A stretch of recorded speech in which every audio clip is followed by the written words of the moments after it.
Sebenarnya banyak pilihan kita boleh naik dari airport transfer ni nak menuju ke Syazruddin. Sekarang kita dah naik bas.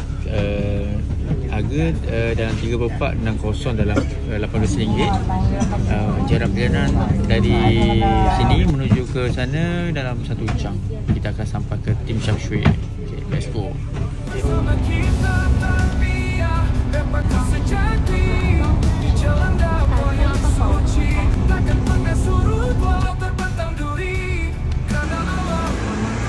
Dan pagi ni kita nak pergi ke masjid. Semisal masjid di Kolong, Mosque.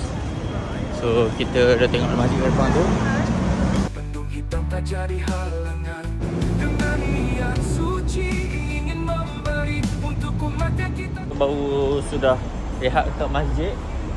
Masjid Kolong, antara masjid yang dikatakan masjid terbesar juga di area Kolong City.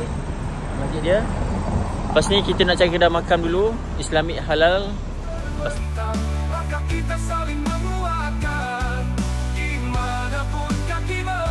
Dah makan di Ali.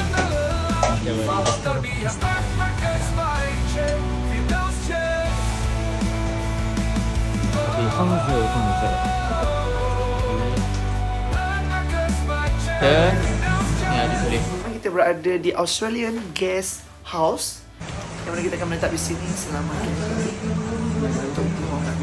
di negara Hong Kong, tapi dengan nama Australia ala-ala gitu.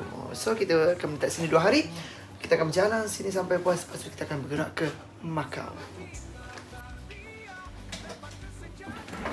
Kita berjalan ataupun kita menjadi travel dan kita tidak berminat untuk menjadi